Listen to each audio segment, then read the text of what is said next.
રવિવારે સાંજે 6 કલાકે સુરતના વેડ રોડ ગુરુકુળ પાસેના રજવાડી ફાર્મ ખાતે શ્રી 242 તપોધન બ્રહ્મ સમાજ આયોજિત 5મો સ્નેહ મિલન સમારોહ યોજવામાં આવ્યો હતો, જેમાં અનેક લોકો ઉપસ્થિત રહેવા પામ્યા હતા અને ઉપસ્થિત નાનેરાથી લઈને મોટેરા સુધીના લોકોએ સ્ટેજ પર પરફોર્મન્સ કરી સૌની વાહવાહ મેળવી છે.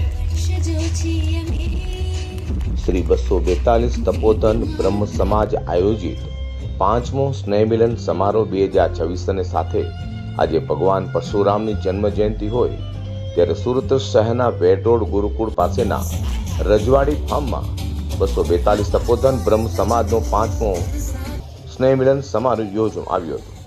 આ રંગારંગ કાર્યક્રમમાં નાના બાળકોથી લઈને મોટેરા સુધીના સમાજના લોકોએ સુંદર મજાનું પરફોર્મન્સ આપ્યું હતું. તેમાં સમાજના એન્કર ઝલક જોશીએ પોતાની આદમી છટામાં એન્કરિંગ કરી સૌને મંત્રમુગ્ધ કરી નાખ્યા હતા. આજના શ્રી 242 તપોધન બ્રહ્મ સમાજ દ્વારા સ્નેહ મિલનને જબરજસ્ત પ્રતિસાદ મળ્યો હતો અને બાદમાં સમાજના સૌ કોઈ સાથે ભોજન કર્યું છે. ટુ વ્હીલ તો છે જ તે બધાના ઘરે અત્યારે ટીવી થઈ ગયા છે, ફ્રીજ થઈ ગયા છે, એસી થઈ ગયા છે, બધા વેલસેટ પરિવારના લોકો ભેગા થયા છે. પણ આ બધું હોવા છતાં એક રીતથી આપણે બધા લોકો વાકેફ નહોતા.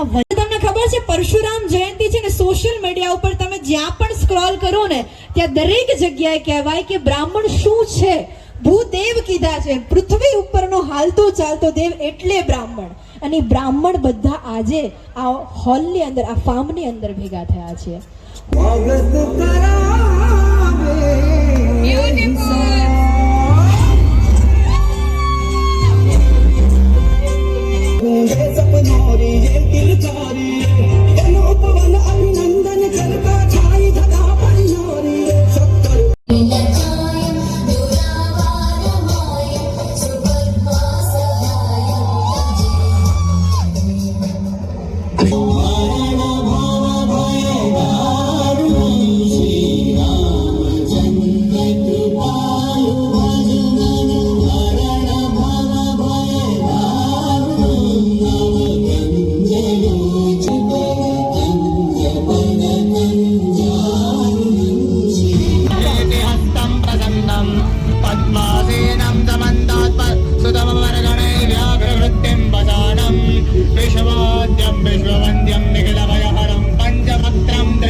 આજે આપનું નામ? પંડ્યા વિહાર. કયા સ્ટાન્ડર્ડમાં અભ્યાસ કરો છો? 3rd standard. આજે હમણાં લાલાના ગીત તમે અહીંયા પ્રસારિતના અંદર ખૂબ જ મજાનો ડાન્સ કર્યો તો કેટલા સમયથી તમે પ્રેક્ટિસ કરી રહ્યા હતા? 4-5 દિવસ. કેવું લાગી રહ્યું છે? સારું. કોણ શીખવાડતું હતું તમને ડાન્સ? મારી મોટી મમ્મી. આજે આપનું નામ? પંડ્યા દિવ્ય. કેટલો અભ્યાસ કરો છો? 3જું. કઈ સ્કૂલ?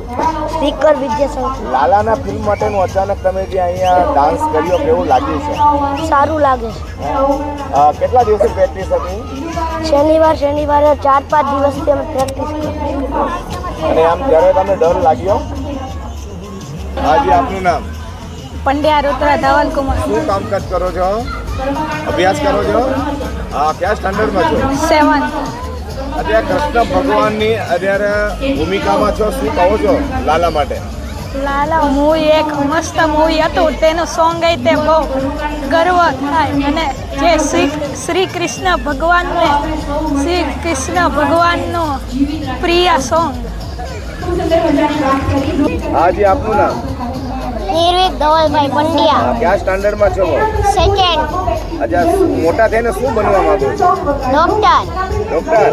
અને અત્યારે લાલા માટે શું કહો છો, જે તમે અત્યારે નૃત્ય કરી રહ્યા હતા, ડાન્સ કરી રહ્યા હતા, કેવું લાગ્યું તમને? આજે આપનું નામ? પટિયાનો ક્ષેતિજભાઈ. સરસ. તમે જે ડાન્સ જે અત્યારે ખૂબ જ સુંદર મજાનો કરી રહ્યા હતા લાલાનો, શું કહું છો એના માટે? કેટલા દિવસથી પ્રેક્ટિસ કરી રહ્યા હતા? 4-5 દિવસ પ્રેક્ટિસ કરી. અચ્છા, આ તમને કોણ શીખવાડતું હતું? મારા મોટી મમ્મી.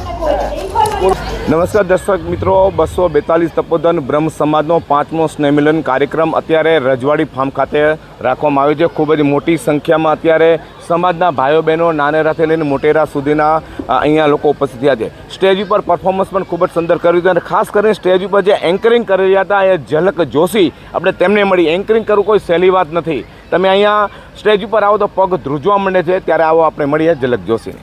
જી નમસ્કાર. જી થેન્ક યુ સો મચ. ઝલક, સમાજ તરફથી તમે એન્કરિંગ કરી રહ્યા છો અને અમે જાણ્યું છે કે તમે બહુ જ બધા તમે એન્કરિંગ અલગ અલગ પ્રોગ્રામમાં કરી રહ્યા છો. શું કહો છો તમે? આજે એન્કરિંગ ફિલ્ડની શરૂઆત તો 5 વર્ષ પહેલાં કરી હતી, પણ જ્યારે સમાજના એન્કરિંગની વાત આવે ને ત્યારે બધું જ વસ્તુ કહી શકાય કે હૃદયથી આવતી હોય છે. કોઈ રેડી નથી કરવું પડતું અને સમાજનું કામ આવે ને ત્યારે મારો સમાજ મને અતિ પ્રિય છે. અને કહેવાય કે બ્રાહ્મણ એ ભૂદેવ કહેવાય કે ભૂમંડળનો હરતો ફરતો દેવ. એવા અમારા બ્રાહ્મણ સમાજનું સ્નેહ મિલન હોય ત્યારે ખરેખર હૃદયથી આનંદ થાય કે અમારા આ સ્નેહ મિલનની અંદર 4 ચાંદ લગાવી દઈએ. તમે 5 વર્ષ પહેલાં અચાનક તમે પહેલી વખત પરફોર્મન્સ સ્ટેજ પર કર્યું છે, કેવી રીતે શબ્દો અચાનક જે યાદ આવ્યા હશે? કહેવાય કે બ્રાહ્મણને સરસ્વતી પહેલેથી જ વરેલી હોય છે અને ભગવાનની કૃપા, સ્વામિનારાયણ ભગવાનની દયા કહી શકાય કે એમણે જ શબ્દ આપ્યા છે અને એમના થકી જ આજે જે છીએ એમના થકી જ છીએ. કેટલામો પ્રોગ્રામ છે આજે? આજે અમારું 5મું સ્નેહ મિલન છે અને એન્કરિંગ ફિલ્ડની વાત કરું તો કદાચ મેં 3000 કરતાં વધારે પરફોર્મન્સ આપ્યા છે. આગામી તમારો ગોલ શું છે? મારા જીવનનો અંદર ગોલ છે કે મારા પપ્પાએ જે મહેનત કરી છે એને તો મારે 4 ચાંદ લગાવવા જ છે, પણ મારા જીવનની અંદર મારો ગોલ છે કે મારે હેપીનેસ પ્રોગ્રામ આપવો છે. લોકો આજે જે સેડ થઈ રહ્યા છે, સ્ટ્રેસનો માહોલ વધી રહ્યો છે, એ બધાના જીવનની અંદર ખુશીઓ આપવાનું કામ મારે કરવું છે. મિત્રો, આ હતા 242 તપોધન બ્રહ્મ સમાજના એન્કર ઝલક જોશી અને આના મહાનુભાવ પછી આપણે તેમને મળીએ. જી નમસ્કાર. આપ સુરતથી જ? હું સુરતથી જ છું. હવે મૂળ મારો સમાજ છે ટોટલી સૌરાષ્ટ્રથી માઇગ્રેટ થઈને સુરત આવેલો છે અને આ સમાજ છેલ્લા 45 વર્ષથી અહીંયા સેટ થયો છે. સમાજ માટે શું સંદેશો છે? સમાજને એટલું જ કહેવાનું છે કે બધા સંગઠનો ઇતર દરેક સમાજોના સંગઠનો થાય છે. અમારું સંગઠન એવું છે કે બ્રાહ્મણ બુદ્ધિશાળી ગણાય, એની જીભે સરસ્વતી છે, એનું મગજ છે એ એવી રીતે ટેવાયેલું છે કે એના જીન્સમાં છે કે આજે બ્રાહ્મણને કંઈ કરવું ન પડે. એટલે બ્રાહ્મણ ક્યારેય સંગઠિત નહોતો, એ પોતાની તાકાત ઉપર લડતો હતો, પોતાનું ફેમિલી પોતાની તાકાત ઉપર હતો. પણ હવે જ્યારે આ કળયુગ ચાલી રહ્યો છે ત્યારે બુદ્ધના વખતથી બુદ્ધે સંઘ શક્તિ કલયુગે એ વાત હતી, એણે સંગમ શરણમ ગચ્છામી એ બુદ્ધે એક વાત કરી હતી. એ જને અનુસરીને અત્યારે અમે એક સારામાં સારું સંગઠન ઊભું કરવા માગીએ છીએ. અમારો સમાજે ઘણી બધી પ્રગતિ કરી છે, બહુ એજ્યુકેશન પ્રાપ્ત કર્યું છે. બ્રાહ્મણોનો ધર્મ જે છે શિક્ષા ગ્રહણ કરવી અને શિક્ષા આપવી. હાજી કેતનભાઈ. જી, હું આજે એટલું જ કહીશ કે આજે ભગવાન પરશુરામનો જન્મદિવસ છે અને એ જ જન્મદિવસને દિવસે આજે તમામ તપોધન 242 તપોધન બ્રહ્મ સમાજ ભેગો છો ત્યારે મારે સમાજને એટલું જ કહેવું છે કે આપણો સમાજ એક તો છે જ, પણ હજી આની કરતાં વધારે સંગઠન મજબૂત બને અને આવતા વર્ષે આની કરતાં બી સારો કાર્યક્રમ આપી શકીએ એવું મારી ભાવના છે.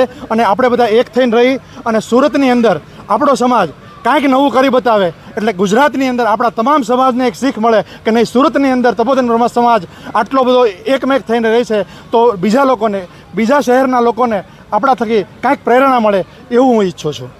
મિત્રો, આ હતા 242 તપોધન બ્રહ્મ સમાજનો 5મો સ્નેહમિલન કાર્યક્રમ. અત્યારે ખૂબ જ જોરશોરથી કાર્યક્રમ ચાલી રહ્યો છે. મેં પહેલાં જ કહ્યું તેમ નાના બાળકોથી લઈને મોટેરા સુધીના લોકોએ અહીંયા પરફોર્મન્સ કર્યું અને ખરેખર તે કાબિલે તારીફ છે.